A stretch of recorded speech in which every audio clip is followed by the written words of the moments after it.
These are the 10 steps to become a priority in a 5 sensories life. I was recently listening to a podcast and I was really shocked to hear that some of these life lessons some intuitives haven't gotten yet.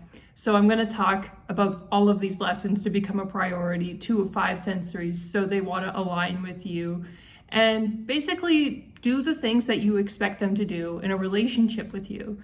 Number one, you can't get jealous of anyone else the 5 sensory is hanging out with. Sometimes they'll try to provoke you and make you jealous on purpose. They will look at another person or they will flirt with somebody in front of your face. And the whole design of that behavior is to make you jealous. It's to get you to react. And one of the key things you need to remember if you ever see behavior like this, it's a show that they've created for you to watch. So when you don't react, that's how you stop them from playing this game again. They realize it doesn't work, and so they're not going to do it again. But if you react and get angry, or you ask them why they're behaving so badly, that's not the right way to set a boundary in this situation. You're actually rewarding their bad behavior. So don't do that. Just pretend you don't care. Go on your phone, walk out of the room, do whatever it takes to not care about what's going on, and they won't do it again.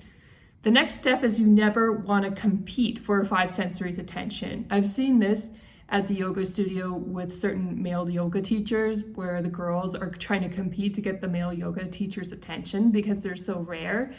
This is a bad place to be, and you never want to be in this position with any 5 sensory of any type. Don't try to compete for their attention because you will lose. The next thing you want to be aware of in order to have a happy relationship and be prioritized by a 5 sensory is that you want to be very careful of what standard of behavior you're accepting from them. The minute they start doing things that you don't like, you have to set a boundary as quickly as possible. And sometimes it's subtle and you don't catch these things right away. In fact, I would argue wrong things in relationships happen at a lightning speed pace because the 5 sensory is trying to sneak it by under your nose. If that happens and something wrong has happened and you realize after the fact, the proverb is the best time to plant a tree was 10 years ago, but the next best time is now. So if you realize that you need to set a boundary, then do it as soon as possible when you realize that you need to do so. And then you'll get the healthy relationship back with the 5 sensory. It's also very important to 5 sensories that you allow them to pursue you. You allow them to take the first steps in order to invest in you, because what they invest in grows in terms of time, money, attention. And so if you allow them to do that by not chasing them, by not being the one constantly trying to chase them down, then they're going to appreciate you more. Control the speed of your emotions. That means don't fall too fast for a 5 sensory. Take your time getting to know them. Be cautious and discerning when you share your personal life stories with them. Don't share anything with them that you wouldn't like it if they attacked it. And because basically what they can do in arguments is take your most personal, cherished secrets and attack them. So don't tell them anything you don't want attacked, and reveal what's important to you over a period of time and very slowly. You do not by any means have to tell them your whole life story or your deepest goals and ambitions on the first date or even the second date or even over message. And if they're really insistent on you doing that and they're trying to pressure you, then they're not the right person for you. You also want to control the speed of intimacy. You don't want to rush into intimacy on the first, second, or even third date. And those timings can be very popular for people. And you can feel a lot of pressure actually to get intimate with somebody because they expect it. And what you need to do instead is say, I like to take things slow. I like to get to know people, and be prepared to walk away. And people might not like it. They might not message you again or call you again.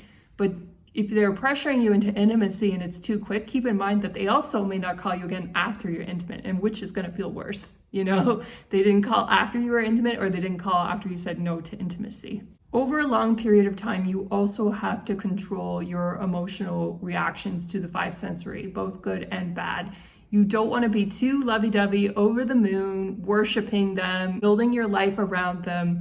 These sorts of behaviors are really, really toxic and bad for a relationship with a 5 sensory, and they will take you for granted so fast if you are really worshiping the ground that they walk on. But on the same page, if you are being nasty to them, you're telling them what to do or what your expectations are, and you're bullying them, then that's also going to go bad.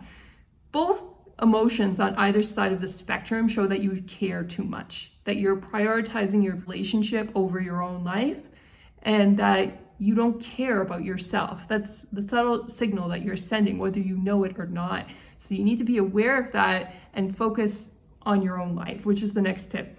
Focus on your own development as an intuitive. Work on spending time reading every day. Maybe you want to spend time in meditation, prayer. Maybe you want to develop an exercise routine. Maybe you want to go pursue a new hobby. Maybe you want to arrange flowers. Maybe you want to paint.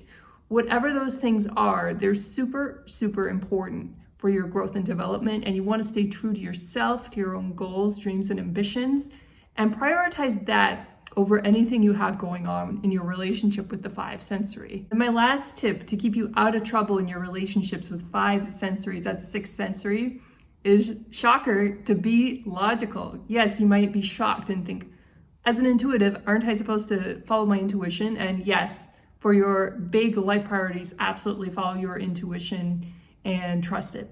When you're dealing with 5 sensories though, the thing is, in relationships, we tend to have blind spots as 6 sensories, and we really struggle reading our intuition accurately. And so if you're not at that level of reading your intuition accurately and confidently, and you still feel scared and nervous in your relationships, especially around 5 sensory people, I recommend you use logic to help you get through your relationships with 5 sensories. Because when you become logical, you're going to think the way that they do.